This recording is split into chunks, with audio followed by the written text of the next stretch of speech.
अल्लाह पाक का एक फरिश्ता है, उसका एक बाजू मशरिक में है तो दूसरा मगरिब में। जब कोई शख्स आका मक्की मदनी मुस्तफ़ा सल्लल्लाहु अलैहि वसल्लम पर मोहब्बत के साथ दुरूद भेजता है, वो फरिश्ता पानी में गोता खाकर अपने पर को झाड़ता है। अल्लाह पाक उसके परों से टपकने वाले हर हर कतरे से एक एक फरिश्ता पैदा फरमाता है। वो फरिश्ते क़यामत तक उस दुरूद पढ़ने वाले के लिए इस्तिग़फ़ार करते हैं। इसी तरह शब बारात के मुतालिक भी हदीस पाक में है, जब शाबान की दरमियानी यानी 15वीं रात आए तो इस रात क़याम यानी इबादत करो, दिन को रोजा रखो। बेशक इस रात सूरज गुरूब होते ही अल्लाह पाक अपनी शायान शान आसमान दुनिया पर तजल्ली फरमाता और इरशाद फरमाता है कोई मुझसे मग़फ़िरत मांगने वाला कि मैं उसे माफ कर दूं? कहें लब्बैक या रब्बी, कह दें लब्बैक या रब्बी, मैं हाजिर हूं मेरे मौला, मुझे माफ कर दे। तो अल्लाह फरमाता है कोई मग़फ़िरत मांगने वाला कि मैं उसे माफ कर दूं? है कोई रिस्क मांगने वाला कि उससे रिस्क अता करूं? है कोई परेशान हाल के मैं इसकी परेशानी दूर फरमाऊं? है कोई ऐसा तुलुए फजर तो यूं ही ऐलान होता रहता है। गौर तलब बात यह है, हम गुनाहगारों के लिए बिशारत, हम गुनाहगारों के लिए उम्मीद अफजा एक बात यह है कि रोजाना रात के किसी एक हिस्से में आकर अल्लाह की रहमत आसमान दुनिया पर तजल्ली फरमा कर पुकारती है और हम जैसे लोग सोए होते हैं। रात को देर तक हम सोए होते हैं, मगर ये वो रातें हैं कि अल्लाह की रहमत रात शुरू होते ही पुकारती है। ये तो खास गुनाहगारों की रातें हैं। नेकोकार तो रोजाना रातों को इबादत कर करके अपने दर्जे बुलंद कर रहे होते हैं। हम गुनाहगारों को ये रातें मिली हुई हैं। मेराज की रात मिल जाती है, शब बारात मिल जाती है, 27वीं शब रमजान शरीफ की मिल जाती है, रमजान की रातें मिल जाती हैं, और भी कई बाबरकत रातें साल भर में आती हैं। और अल्हम्दुलिल्लाह जिनको अल्लाह पाक ने सआदत मंदी अता की, जिनको अल्लाह पाक ने जिनके नसीब किए, मैं तो ये कहूँ जिनको अल्लाह ने महरूमों में नहीं रखा वो आ जाते हैं। बाकी ऐसे भी महरूम है, ना मानते हैं ना किसी को मानने देते हैं। वो बदनसीबी है उसकी जो महरूम है, खुद भी महरूम है, दूसरों को भी महरूम करने पर लगा रहता है। तो लेकिन अल्लाह पाक जिसको चाहता है इबादत की तौफीक दे देता है, जिसको चाहता है अपनी अताएं अता फरमा देता है, जिसको चाहता है नेक लोगों में शामिल होने की तौफीक अता फरमा देता है। तो आज हमें ये रात मिल गई है और इंशाअल्लाह अल्लाह पाक की रहमत लेकर उठेंगे, इंशाअल्लाह मग़फ़िरत की खैरात लेकर उठेंगे, इंशाअल्लाह अपनी इस्लाह करके उठेंगे। तरह तरह के बुराइयां, तरह तरह के मसाइल लेकर आए हैं इंशाअल्लाह। आज की रात के सदके में करम हो गया, सारे इंशाअल्लाह हम सब के अल्लाह ने चाहे तो बेरे पार हो जाएंगे प्यारे हबीब के सदके में। इतने जहाँ 40 अल्लाह के नेक बंदे होते हैं उनमें एक अल्लाह का वली होता है। ये हजारों आशिकान रसूल और ना जाने कहां इज्तिमाई तौर पर, इनफरादी तौर पर आशिकान रसूल इस्लामी भाई इस्लामी बहन इज्तिमा में शामिल होते हैं, दुआ कर रहे होते हैं, रो रहे होते हैं, सिसकियां बंद रही होती हैं, किसकी एक हिचकी हमारे बेरे पार कर देगी। अल्लाह पाक हमारा दिल लगा दे, हमारा दिल लगा दे, हमें सुस्ती ना हो और हमारी नजर बस अल्लाह पाक की रहमत और उसकी बारगाह से मिलने वाली मग़फ़िरत की तरफ लगी हुई हो कि अल्लाह करे कि ये रात हमें जहन्नम की आग से नजात दिलाने वाली रात बन जाए, क्योंकि है ही नजात की रात। शबे बारात, बारात कहते हैं नजात को, नजात की रात, कब्र के अजाब से नजात, नज़ा की सख्तियों से नजात, अल्लाह चाहे तो बुरे खात्मे से नजात, कब्र के अजाब से नजात, कब्र की सख्ती से नजात, कयामत की पुरसिश से नजात, कयामत की घबराहट से नजात, और काश दुनिया की मोहब्बत से नजात, दुनिया की उल्फत से नजात, माल की मोहब्बत से नजात। ये वाकई बहुत बुनियादी नजात हैं कि आखिरत की नजात की तरफ चलने के लिए, आखिरत की तैयारी करने के लिए जो सबसे बड़ी रुकावट हमारे यहाँ बनती है वो माल और दुनिया की मोहब्बत बनती है। हम इसी में बस दिन रात इसी में लगे रहते हैं। अल्लामा कुर्तुबी रहमतुल्लाह ताला अलैह बहुत बड़े आलिम गुजरे हैं। आपने बड़ा एक सबक आमोज और बड़ा इबरत वाला वाकया बयान फरमाया है, बड़े दिल के कानों से सुनिएगा तो इंशाअल्लाह काफी इसमें सबक मिलेगा। अब मैंने जो कहा कि दिल के कानों से सुनिएगा, अभी पिछले दिनों मैं सलातुल जिनान जो तफसीर कुरान है इसकी एक आयत करीमा में कुरान करीम मोबाइल में, चूंकि सलातुल जिनान की एप्लीकेशन होती है तो पढ़ने का मौका मिलता है, तो मैं पढ़ रहा था तो एक बड़ी ईमान अफरोज और बड़ी इबरत वाली बात पर नजर पड़ी, तो मैंने कहा चले इंशाअल्लाह ताला इसको भी अभी मौका मिला है तो मैं बयान कर देता हूं कि इसमें यह होता है कि अल्लाह पाक ने इरशाद फरमाया तो क्या जमीन में ना चले कि इनके दिल हो जिनसे समझें या कान हो जिनसे सुने, तो ये आंखें अंधी नहीं होती बल्कि वो दिल अंधे होते हैं जो सीनों में हैं। इस आयत में कुफार को जमीन में सफर करने पर उभारा गया ताकि वो कुफर की वजह से हलाक होने वालों के मकामात देखें और इनके आसार का मुशाहिदा करके इबरत हासिल करें। चुनाचे फरमाया गया कि कुफार मक्का ने जमीन में सफर नहीं किया ताकि वो साबिका कौमों के हालात का मुशाहिदा करें और इनके पास ऐसे दिल जिनसे ये समझ सकें कि अंबिया कराम को झुटलाने की वजह से उन कौमों का क्या अंजाम और उससे इबरत हासिल करें, या इनके पास ऐसे कान हो जिनसे पिछली उम्मतों के हालात, इनका हलाक होना और इनकी बस्तियों की वीरानी के बारे में सुने ताकि इनसे इबरत हासिल करें। अल्लाह पाक ने किस कदर यहाँ पर बयान फरमाया कि ये जो दिल है ना, जिसको कहते हैं, इस आयत से ये भी मालूम हुआ कि जिसका दिल बसीरत की नजर से अंधा हो वो तमाम जाहिरी असबाब होने के बावजूद दीन का रास्ता पाने और हक व हिदायत की राह पर चलने से महरूम हो जाता है। हजरत अब्दुल्ला बिन जर्राह रज़ियल्लाहु ताला अन्हु से रिवायत है, प्यारे आका सल्लल्लाहु अलैहि वसल्लम फरमाया, अंधा वो नहीं जो जाहिरी आंखों से महरूम है बल्कि अंधा वो है जो बसीरत से महरूम है। तो अल्लाह करे कि हम दिल के कानों से अल्लाह और उसके रसूल का कलाम सुनने और इबरत की बातें सुनने में हम कामयाब हो जाएं, ताकि हमें नसीहत भी मिले और हमें इबरत भी मिले। तो आप बड़ा ईमान अफरोज वाकया जो बयान करते हैं वो सुनिए। एक शख्स था, उसके दो बेटे थे। मौत तो आनी है। एक वक्त आया कि उस शख्स का इंतकाल हो गया। उसने विरासत में एक घर छोड़ा था। अब वही हुआ जो अमूमन होता है कि जब बाप का इंतकाल हो जाता तो बेटे जायदाद के लिए लड़ते हैं, घर के लिए लड़ते हैं, विरासत के लिए लड़ते हैं। ये जनरली तौर पर ऐसा होता है, हर जगह नहीं होता मगर जनरली तौर पर ऐसा होता है। तरबियत होती नहीं है, वालिदैन की तरफ से वो तरबियत ही नहीं होती कि औलाद माँ बाप के इंतकाल के बाद किसी और तरफ जाए, बल्कि जायदाद और विरासत और तरका और इसमें लड़ाई झगड़े, ये भाई बहनों में ये बड़ी कहानी है, इसकी बड़ी कहानी है।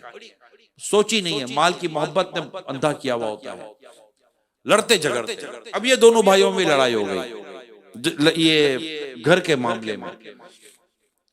अल्लाह पाक ने उस घर में लगी हुई एक ईंट को बोलने की ताकत बख्शी। ये दोनों घर में लड़ रहे हैं। अब घर की जो दीवारें हैं, उस दीवार में जो ईंटें लगी हैं, ईंटों की दीवारें बनती हैं। अल्लाह पाक ने एक ईंट को बोलने की ताकत दी। ईंट ने बोलकर कहा, ईंट ब्लॉक ब्रिक, ए दो भाइयों किस बारे में झगड़ा करते हो? अब ये ईंट से आवाज आ रही है, ब्लॉक से आवाज आ रही है, ब्रिक से आवाज आ रही है। मुझसे मेरी कहानी सुनो। मैं एक बादशाह था, साल में हुकूमत करता रहा, फिर मुझे मौत ने फना के घाट उतार दिया। मेरे खूबसूरत रुखसार, प्यारी प्यारी आंखें, ताकतवर जिस्म, मजबूत बाजू, मेरी हड्डियां, गरज मेरा वजूद गल सर कर मिट्टी में मिल गया। 1000 साल तक मेरी मिट्टी बर्बाद रही। फिर एक कुम्हार, यानी मिट्टी के बर्तन बनाने वाला जो था उसको कुम्हार कहते हैं, मेरे कुम्हार ने मेरे दफन की जगह से मिट्टी उठाई, मेरे वजूद को मिट्टी से एक प्याला बना दिया। अब मेरे जिस्म की मिट्टी को प्याले की सूरत में इस्तेमाल किया जाता रहा। फिर वक्त गुजरा, साल के बाद प्याला भी टूट गया, मिट्टी में फिर मैं मिट्टी में मिल गया। फिर एक शख्स ने इस मिट्टी से ईंट बनाई और इस ईंट में से ये मकान में लगा दिया। मिट्टी फिर मिट्टी में मिल गई। जब इस अंजाम ऐसा है तो फिर किस बात पर तुम झगड़ा कर रहे हो? जहां में है इबरत के हर सू नमूने, मगर तुझको अंधा किया रंगो बूने। कभी गौर से भी ये देखा है तूने, जो आबाद थे वो मकान अब हैं सूने। जगह जी लगाने की दुनिया नहीं है, ये इबरत की जा है तमाशा नहीं है। अजल नहीं किसरा ही छोड़ा ना दारा, इसी से सिकंदर सफाते भी हारा। हरिक लेके क्या क्या ना हसरत सिदारा, पड़ा रह गया सब यूं ही ठाट सारा। जगह जी लगाने की दुनिया नहीं है, ये इबरत की जा है तमाशा नहीं है। कितनी इबरत वाली ये रिकायत। एक ईंट को अल्लाह ने बोलने की ताकत दी और ईंट नसीहत कर रही है। ये लोगों किस बात पर झगड़ा कर रहे हो? इस मकान पर लड़ रहे हो। मैं बादशाह था, मैं बादशाह से मिट्टी हुआ, कब्र में मिल गया, वहां से मैं प्याला बना, वहां से मैं ईंट बना, अब इस घर में लगाऊं, ना जाने इसके बाद क्या अंजाम हो। इस बेवफा दुनिया के लिए लड़ रहे हो, इस बेवफा दुनिया पर फिदा हो रहे हो, इस बेवफा दुनिया के लिए झगड़े कर रहे हो। और बात सिर्फ यहाँ तक नहीं है कि ये दो भाई घर के लिए लड़ रहे थे। अगर आप सोसाइटी भी की बात नहीं कर रहा, आज की इस बाबरकत रात में दुनिया भर के मुसलमानों, दुनिया भर के लोगों को जगाने की कोशिश की जा रही है। आज दुनिया में जितने झगड़े हो रहे हैं, जितने फसाद हो रहे हैं, जितनी जंगें हो रही हैं, इनमें बहुत बड़ी वजह ये माल है। दुनिया की मोहब्बत है, माल की मोहब्बत है, जायदादों की मोहब्बत है, इक़्तिदार की मोहब्बत है, जो झगड़े करवाती, जंगे करवाती है, जाने लेने पर मजबूर कर देती है। भाई भाई का खून कर देता है जायदाद के लिए, बाप बेटे का खून कर देता है जायदाद के लिए। यहाँ तो बाप का इंतकाल के बाद लड़ रहे थे, यहाँ तो बेटा इतना मतलब के बाप की जायदाद के लिए बेचैन हो जाता है कि बाप का कत्ल कर देता है। बाप अगर खर्चा ना दे तो कत्ल कर देता है, माँ खर्चा ना दे तो कत्ल कर देता है। माँ बाप से लड़ते हैं, वालिदैन से लड़ते हैं, भाई भाई का दुश्मन हो गया इस माल के लिए, बहन भाई की दुश्मन बन गई इस माल जायदाद के लिए, पार्टनर का दुश्मन बन गया इस माल और जायदाद के लिए, और नतीजा मौत। फाइनल क्या मिलेगा? मौत, आखिर मौत। एक दिन मरना है, आखिर मौत है, कर ले जो करना है, आखिर मौत। दिला गाफिल ना हो, यकदम ये दुनिया छोड़ जाना है। बगीचे छोड़कर खाली जमीन अंदर समाना है। तेरा नाजुक बदन भाई जो लेटे सेज फूलों की, ये होगा एक दिन तन्हा, इसे कीड़ों ने खाना। तू अपनी मौत को मत भूल कर सामान चलने का। जमी की खाक पे सोना है, ईंटों का सिराना है। गुलाम एक पल न कर गफलत, हयाती पर न हो गुर्रा। अपनी जिंदगी पर गुरूर और फखर और नाज न कर। गुलाम एक पल न कर गफलत, हयाती पर न हो गुर्रा। जमी की खाक पे सोना है, ईंटों का सिरहाना है। मरना है, एक दिन मरना है। लेकिन हम झगड़े करते हैं, लड़ते हैं। अच्छा सिर्फ झगड़े, लड़ाई, जुल्म करते हैं, बददियानती करते हैं, खयानत करते हैं, बेवाओं का माल खा जाते हैं, लोगों का प्लॉट खा जाते हैं, लोगों के कर्जे खा जाते हैं, हत्ता के किडनैप करते हैं, लोगों को अगवा करते हैं। बदले में क्या लेते हो? माल। दौलत के लिए तो किया जाता है, किसी का हक दबा दिया जाता है, किसी की फाइल दबा दी जाती है। क्यों? पैसे देगा तो फाइल मिलेगी, पैसे देगा तो हक मिलेगा, पैसे देगा तो इसका काम करूंगा। क्या चीज रोक रही है इसको? किस चीज ने इसकी फाइल रोकी थी? माल की मोहब्बत। दौलत दौलत सूद दिलाती है, दौलत सूद में इन्वॉल्व कर देती है, दौलत रिश्वत के लेन देन में इन्वॉल्व करती है, दौलत की मोहब्बत, यानी दौलत से मुराद माल की मोहब्बत। ये दोनों भाइयों का झगड़ा अल्लामा कुर्तुबी रहमतुल्लाह ताला अलैह ने जो ये वाकया हम तक पहुंचाया है, हमारी आंखें खोलने के लिए है। ये ना सोचो कि मेरे दिल में दुनिया की और माल की मोहब्बत होगी तो मैं किसी फितने से बच जाऊंगा। कैसे फितने से बचोगे? आका फरमाता है मेरी उम्मत का फितना माल है, ये इस उम्मत का फितना है माल की मोहब्बत। और इस माल की मोहब्बत में जो कुछ हो रहा है, अल्लाह की पनाह, यानी बीवी शौहर का कत्ल कर देती है, शौहर बीवी को मार देता है जायदादों के लिए, लड़ाइयां करते हैं, गांव के गांव लड़ रहे हैं, कबीले के कबीले लड़ रहे हैं, बिरादरों की बिरादरियां लड़ रही हैं। दो भाइयों में झगड़ा हो गया, ये झगड़ा बच्चों में उतर गया, अब नस्लों की नस्लें लड़ रही हैं। पूछो क्या वजह थी? वजह में जायदाद निकलेगी, दौलत निकलेगी, फिर विरसा निकलेगा, तरका निकलेगा। इसी तरह की माल और दुनिया की मोहब्बत ने हमें कहीं का नहीं छोड़ा।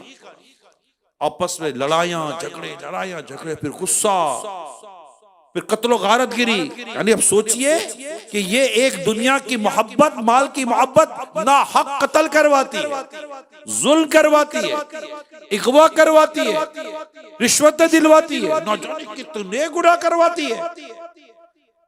अल्लाह पाक आपको और मुझे माल की मोहब्बत से बचाए, दुनिया की मोहब्बत से बचाए। अरे अल्लाह के बंदो, मिलना इतना ही है जितना अल्लाह पाक ने हमारा मुकद्दर करके रखा है। कोई अपने नसीब से ज्यादा नहीं ले सकता, मगर दुनिया की मोहब्बत ने पागल किया हुआ है। अल्लाह पाक हम सबको दुनिया की मोहब्बत से निजात अता फरमाए। ये दुनिया आज जैसी हमें नजर आ रही है, खुशकी, फुला जगह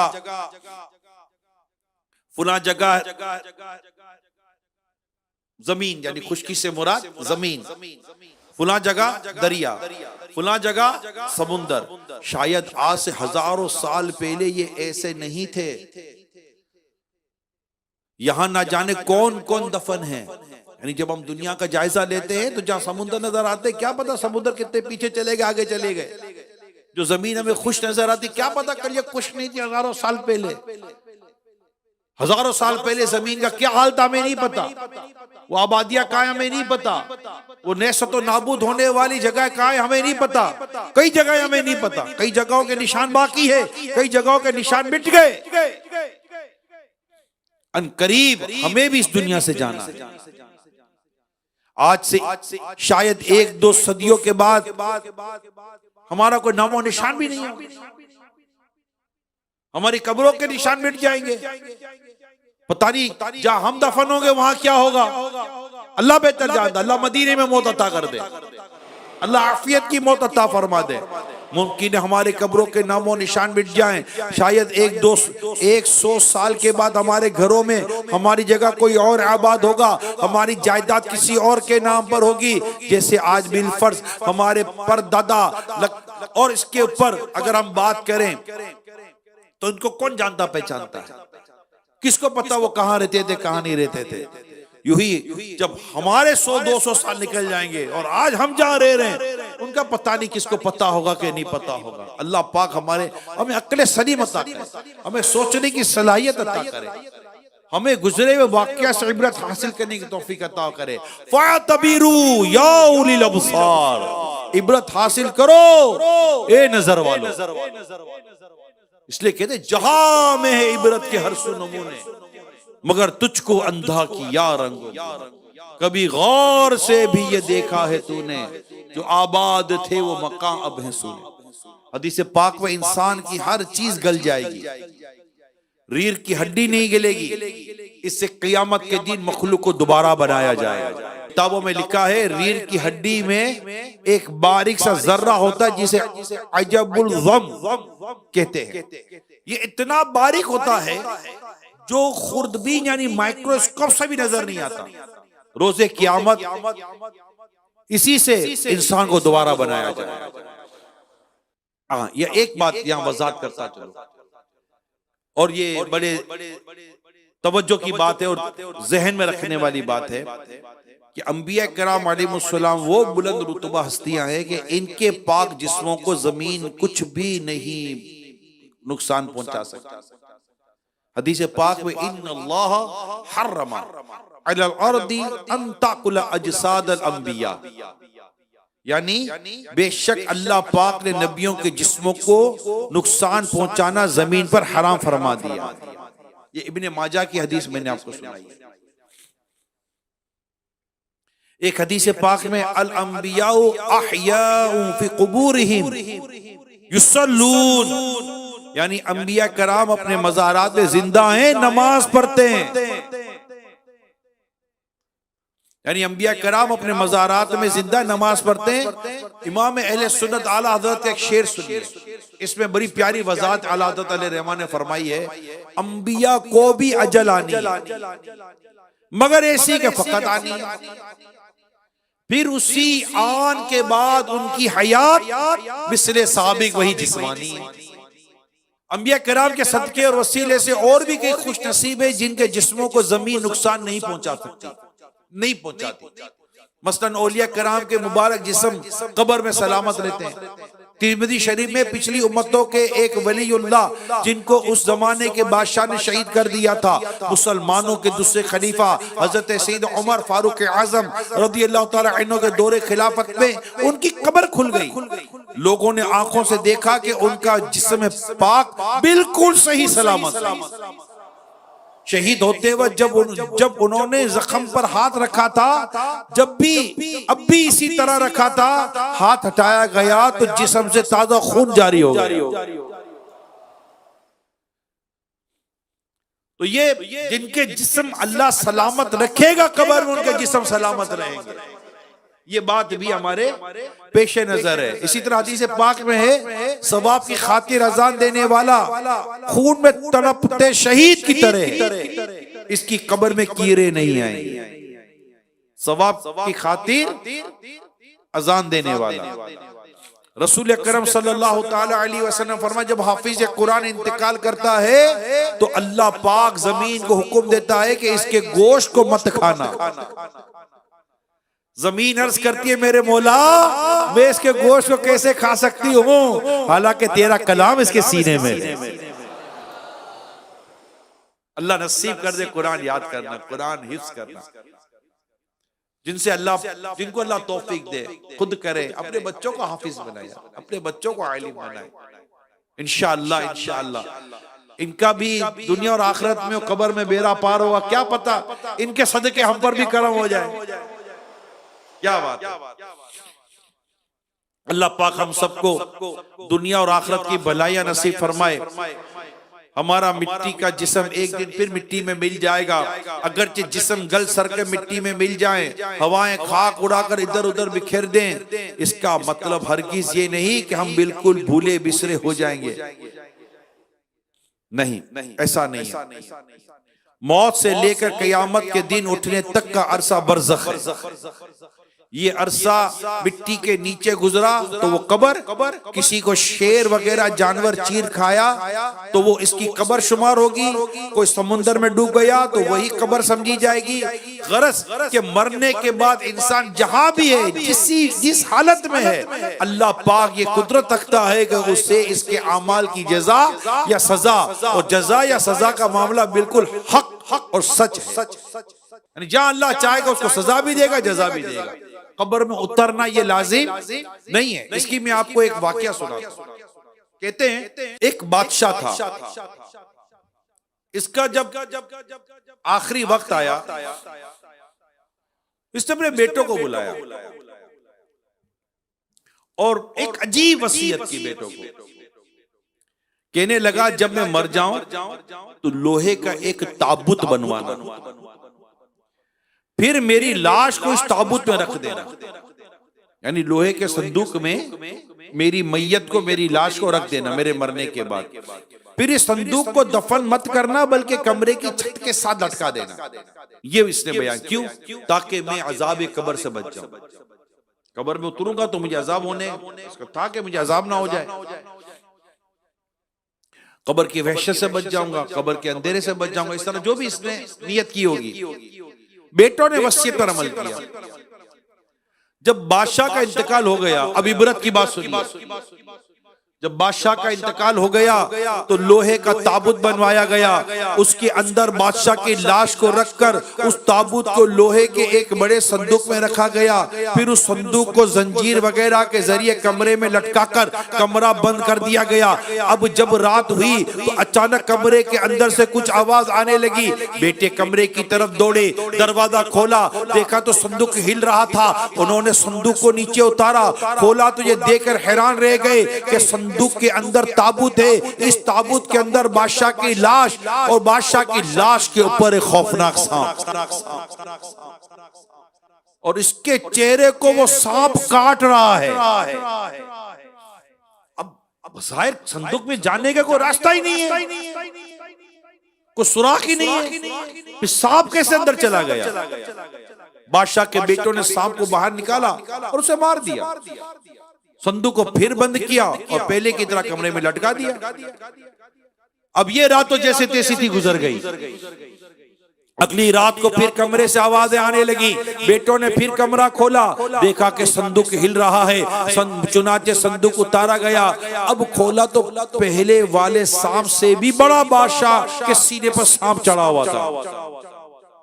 बड़ी हैरानी हुई। उन्होंने फिर उस सांप को बाहर निकाला, मार दिया, संदूक फिर बंद करके लटका दिया। ये दूसरी रात भी जैसे थी ऐसी गुजर गई। अब तीसरी रात हुई, कमरे से फिर आवाजें आना शुरू हो गई। बेटों ने दरवाजा खोला, संदूक नीचे उतारा, संदूक को खोला, खौफ के मारे उनके होश उड़ गए। लोहे का संदूक है, इसके अंदर एक ताबूत है, बाहर से संदूक बिल्कुल सही सलामत है, मगर उस ताबूत के अंदर खौफनाक आग भड़क रही है। ये खौफनाक मंजर देखकर वो समझ गए कि अजाब कब्र से हर की छुटकारा नहीं। चुनाचे उन्होंने बादशाह की लाश को बाकायदा कब्र में दफन कर दिया। हे यहां से तुझको जाना एक दिन, हे यहां से तुझको जाना एक दिन, कब्र में होगा ठिकाना एक दिन, मुंह खुदा को है दिखाना एक दिन, अब न गफलत में गवाना एक दिन मरना है आखिर मौत है, कर ले जो करना है आखिर मौत है, आखिरत की फिक्र करनी है जरूर, जैसी करनी वैसी भरनी है जरूर, कमा तदीनु तुदान, जैसी करनी वैसी भरनी है जरूर, उम्र एक दिन ये गुजरनी है जरूर, कब्र में मैयत उतरनी है जरूर, एक दिन मरना है आखिर मौत है, कर ले जो करना है आखिर मौत है। एक बात बताओ, बड़ा अजीब मुनफरीद बड़ा प्रैक्टिकल सिस्टम है दुनिया का। जब आप में हम में से कोई मरता है तो मौत के बाद कि जो प्रोसीजर है ना वो हम ही से करवाया जाता है। इसके लिए कोई अलग से सिस्टम नहीं है कि आदमी मर गया इसको कहीं और दे दिया, कोई और मखलूक आकर सारे काम करेगी। बात समझिए, ए जिंदो जो भी जिंदा हो मेरी बात कान खोल कर सुनो, और अगर तुमने कभी किसी मैयत को गुस्ल दिया है तो याद करो, कभी किसी मैयत को कफन दिया है तो याद करो, कभी किसी के जनाजे में शिरकत की तो याद करो। हम ही करते हैं ये, मैयत हमारे हवाले होती है, हम में से ही कोई उसके कपड़े उतारता है, कैंची से काटता है या यूं ही उतारता है। उसकी कितने ही बदन पर आलीशान कपड़े हों, उसके बदन पर कितना ही कीमती लिबास हो उसके बदन पर, मरने के बाद उसकी इतनी कीमती लिबास की अहमियत को सामने रखकर उसको इस लिबास में नहीं दफन किया जाएगा कि जनाब ने बड़ी कीमती घड़ी पहनी है, ना घड़ी मत उतारो। मरहूम को घड़ी से बड़ी मोहब्बत थी, मरहूम को इस कपड़ों से बड़ी मोहब्बत थी, बड़े अरमानों से ये सूट खरीदा था, बड़े अरमानों से कपड़ा खरीदा था, बड़े अरमानों से ये जोड़ा बनाया था, बड़े अरमानों से इसने ये चीजें रखी थी, बड़े अरमानों से इसने ये काम किया हुआ था। नहीं, ऐसा नहीं है। अगर किया है कभी किसी दिन कफन का काम, कोई किसी मुर्दे को कफन दिया है, दफन दिया, तो याद करो क्या हुआ उसके साथ। उसके पहने हुए कपड़े उतारे, उसको कफन पहनाया, कफन में कोई जेब था? बताओ बताओ बताओ। कफन लोग सिलवाते तो है ना बाद वक्त, तो थोड़ा सिलवा कर सेट करके कफन दे दें। मगर कभी किसी दर्जी को देखा कि उसने कफन में जेब डाला है? नहीं, कफन में जेब नहीं है, क्योंकि कफन में जेब कैसे हो सकता है? इसको खाली जाना है, कोई चीज लेकर नहीं जा सकता। ये हम देते हैं, कफन दफन हम देते हैं, हमारी आंखों के सामने हो रहा है सब। कोई गुस्ल दे रहा है, हिलने की हिल नहीं सकता मुर्दा, हिल नहीं सकता मुर्दा। सोचो तो सही यार, कहाँ गई उसकी वजाहत, कहाँ गई उसकी ताकत, कहाँ गया उसका दबदबा? एक इशारे से इधर से उधर कर देता था, आज किसी इशारे का कुछ नहीं कर सकता ये मुर्दा, कुछ नहीं हो सकता इस मुर्दे के साथ, गुस्ल तक नहीं दे सकता, हिल नहीं सकता। हम आंखों से देख रहे हैं। मैंने मैयत के बदन पर हाथ फेरा, यकीन माने बहुत ही इबरत है, बहुत इबरत है, बहुत इबरत है। मैंने गुस्ल देते देखा है मैयत, मैंने कफन देते देखा है मैयत, बहुत इबरत है, यकीन मानो बहुत इबरत है। कहाँ गई इसकी दौलत की मोहब्बत, कहाँ गई इसकी माल की मोहब्बत, कहाँ इसकी जायदाद, कहाँ इसकी दौलत, कहाँ इसकी तमाम तर चीजें, कहाँ इसकी गाड़ी, कहाँ इसकी घड़ी, कहाँ इसका बंगला। अरे क्या इसके ड्राइंग रूम में इसको दफन किया जाता है? ये इसके आलीशान कमरे में इसको दफन किया जाता है? नहीं होता, बल्कि उसी घर से उसकी लाश निकलती है, उसी के घर से उसकी मैयत निकलती। हम देखते हैं, हम उठाते हैं उसकी मैयत को कंधों पर, हम लेकर निकलते हैं। ये सारे मामला हम कर रहे हैं, जिंदा कर रहा है इस मैयत के साथ मामला। हम लेके जाते हैं इसको जनाजा तक, हम रखते हैं उसकी मैयत को, हम पढ़ते हैं इस पर नमाज जनाजा, हम उसको उठाकर बस में डालते हैं, हम उसको कब्रिस्तान लेकर जाते हैं, हम उसकी डोली से जो जनाजे की डोली होती है हम उसको निकालते हैं, हम उसको अपने हाथों से कब्र में उतारते हैं। कोई कब्र में पट्टा बांध के उतारता, जरा संभालना गिर ना जाए। अरे वो खुद बच जाएगा, नहीं ये नहीं बच सकता, अब ये मैयत है, ये इसकी रूह निकल गई, कुछ नहीं कर सकता। ये हम कर रहे हैं, हम आंखों के सामने देख रहे हैं, हम अपनी आंखों के सामने देख रहे हैं। हम जब इसको कब्र में लिटाते हैं तो फिर कोई आवाज आती है, मुंह यूं कर दो। और किताबों में लिखा है कई ऐसे मरने वाले पाए गए, कफन चोरों ने ये बातें बयान की है कि जब कफन चोरों ने कफन चोरी की तो देखा कि इन मुर्दों के चेहरे किबले से फिरे हुए थे, इनके गुनाहों की वजह से, इनके गुनाहों की वजह से इनके चेहरे किबले से फिर गए थे। तो किबले की तरफ मुंह करते, पता चला कि किबले की तरफ मुंह करना तो सही है, मगर अल्लाह की रहमत शामिल ना हुई तो चेहरा किबले से घुमा फिरा जा सकता है। उफ,